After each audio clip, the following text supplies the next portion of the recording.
Hello, this is Peter from Educomondo and a warm welcome to our STEAM project number 8, Teacher Edition, called Happy Birthday. This series is for the very beginning STEAM teacher. No prior knowledge of programming or electronics is required. We call this level the Explorer level. Today we are going to use the passive buzzer. This is a more versatile buzzer than the active one that we used in lesson number 7, the buzzing bee. We are going to build a simple circuit and make the passive buzzer produce a melody by using the command tone. We will also teach how notes are related to vibration, expressed in hertz. We will also apply some new expressions like #define and #include. We will explain the existence of libraries within the Arduino. And last but not least, we will learn about arrays. Remember from our previous lesson, there are two kinds of buzzers, active and passive. Let your class repeat what the differences are. The physical differences are: first, the passive buzzer does not have a paper cover on the top. 2. The passive buzzer is not sensitive to its polarization. Both legs are of equal length. And third, the other difference is the color of the bottom, where the legs come out. If it is greenish, it is a passive buzzer. If it is black, it is an active buzzer. Now, what is the functional difference? The passive buzzer is not able to function on its own.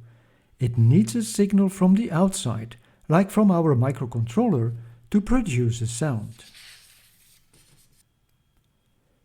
Distribute from the starter kit the following components. If you are using a soldering mat like me, put the components into the spaces. The microcontroller and the breadboard, one passive buzzer, 2 jumper cables. As the passive buzzer does not have a polarity, we can freely choose the color. And let us not forget the most important part, the cardboard bird. Let's take our breadboard and mount the passive buzzer. This is very much the same setup as the previous lesson with the active buzzer.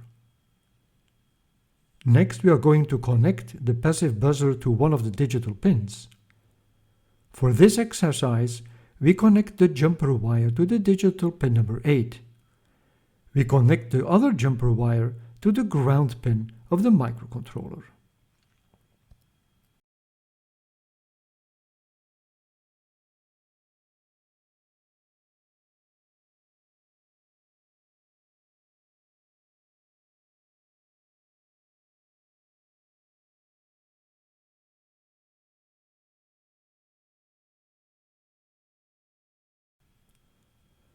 At this point, ask your students to connect the microcontroller to the USB port of their computers.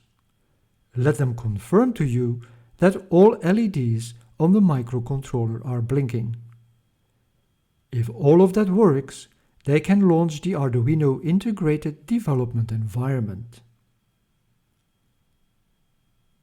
First of all, we give our file a name, and we do that in the space above the void setup.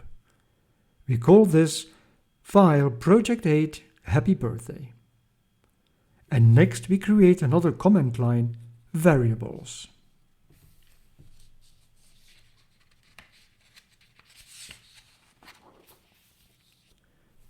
The first variable that we will need to declare is the digital pin that will feed the buzzer.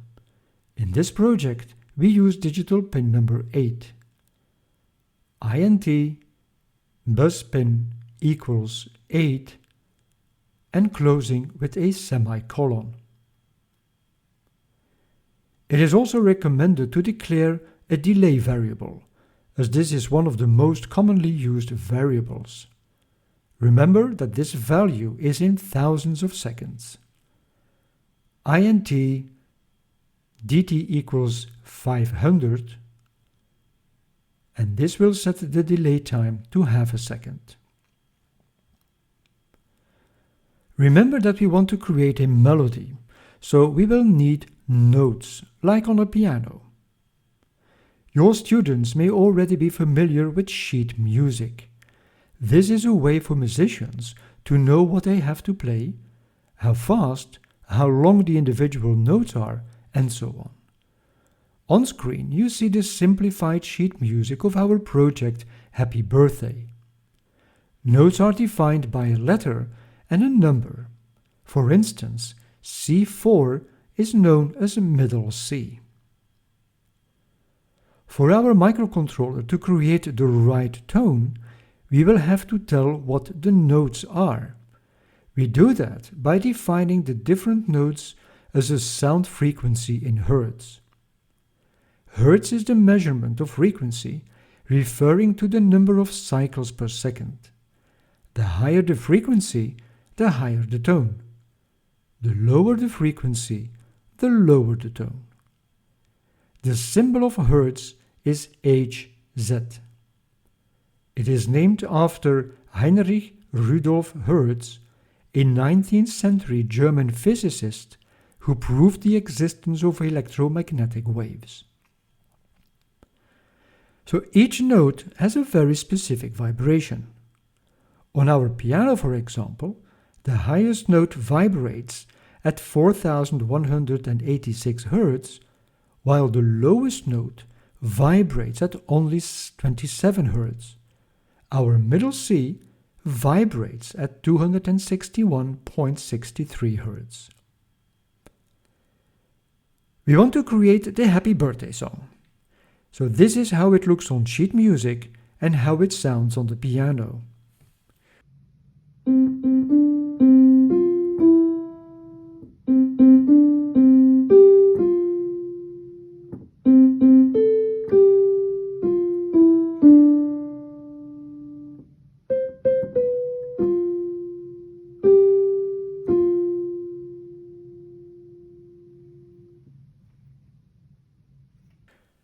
Now that we know what notes we need, let's create them. This is done via the #define command. The first note is the C4, and we know that this note vibrates at 262 Hz. So #define note underscore C4 262. To speed up our lesson, we will simply copy the other notes. We will use rounded numbers, so no numbers behind the comma.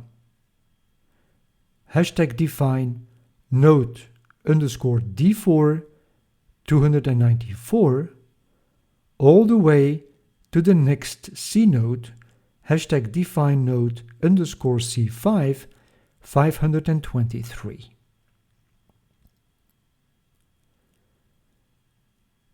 Now that we have defined the notes that we need, the next step is to create the melody. To do that, we create a special type of integer called an array. An array is a collection of variables. To set up an array, we use the following code. int melody, open and close the square brackets, equals, open the curly brackets, and here we will add the sequence of notes that will produce our song. We just need to read from the sheet music and put the notes in the right order. As you can see, we start with two notes C4, so the first two will be note underscore C4, comma, note underscore C4, and this all the way to the end note, which is an F4. So we end with note underscore F4, close the curly brackets, and end with a semicolon. Next to the pitch of a note, We also have the length of a note. In other words, the duration a note is played. On the sheet music, you notice that some notes are connected, some are solid black, and some are outlined. For our song, it is sufficient to know that the solid notes are quarter notes, the outlined notes are half notes, and the notes with a horizontal line are 1/8 of a note. We call our array note durations and fill it with the values that we read from the sheet music. 8 stands for 1/8 of a note, 4 stands for a quarter of a note, 2 for half of a note, and so on. Just make sure that the total number of entries in both arrays are the same. This is very, very important. In our case, it is 25. int note durations, open and close immediately the square brackets, equals, open the curly brackets, and the first two notes, as you can see, are linked to each other, which means that there are two notes of 1/8 of a second. So 8, 8, and then the whole sequence until we end with the last note. And as you can see, this is an outlined note, so we call it 2 because it's half of a note. We close the curly brackets and end with a semicolon.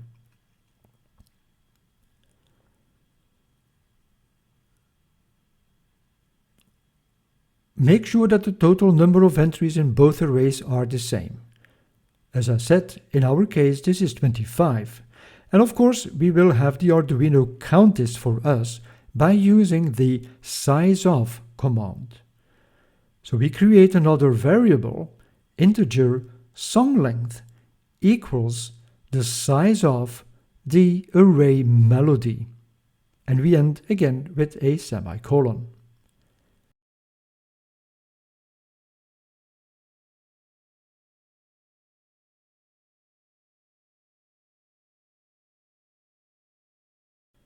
Next, we create a variable that refers to a note and its position in the array.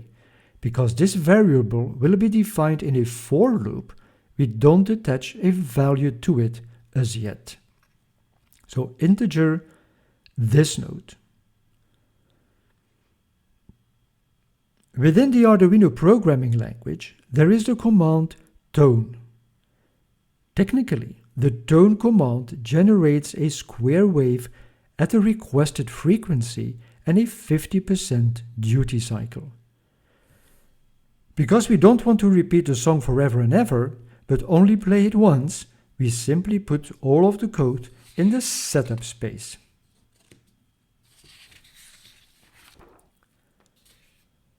And of course, we will apply our well-known for command to loop from one variable in the array to the other. So we use for this node equals 0, which is the first position in the array, and for as long as this node is smaller than the song length, which we know is 25, then we just add one more position to this node. And this can be written as this node plus plus. We open the curly brackets, and we know that in this loop, we first have to define the duration of the node. This is calculated by dividing 1 second by the duration of an eighth, a quarter, half, or a whole node. So we use int node duration equals 1000 divided by the node durations of this particular node.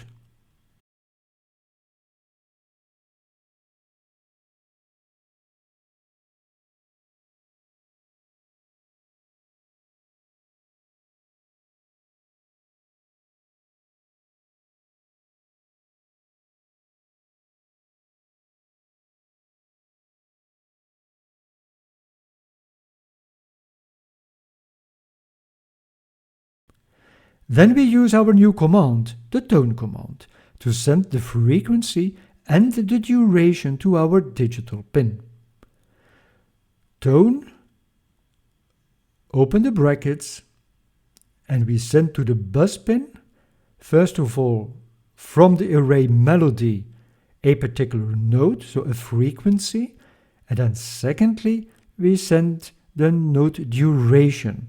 The note duration, which has been defined as 1000 divided by the specific note duration of a note. So divided by 8, 4, 2.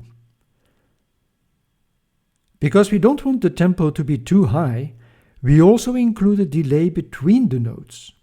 Now, instead of defining a fixed delay, we make the delay depending on the duration of the note. So we create a new variable, int, pause between notes, equals the note duration multiplied by 1.30. This gives a good pause between the different notes, not to make it too slow and not to make it too fast.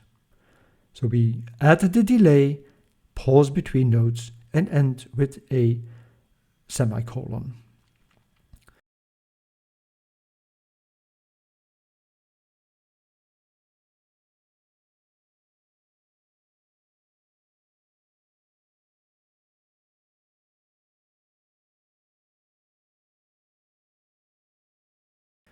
Now we stop the program by sending the command no tone to the digital pin. So no tone, in between brackets buzz pin, and we close the for loop with the curly brackets.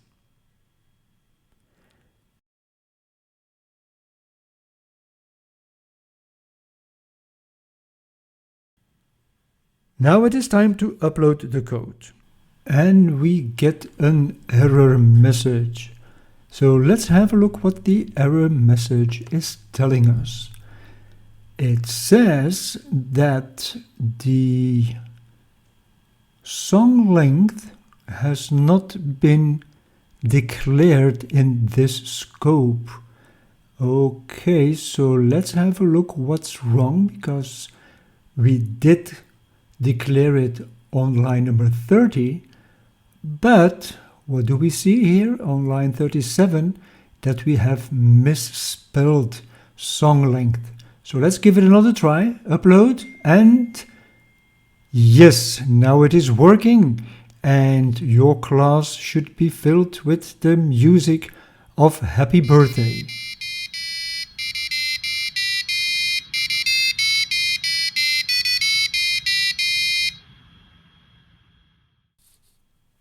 This is already quite a complex program, so hopefully it works for all of your students.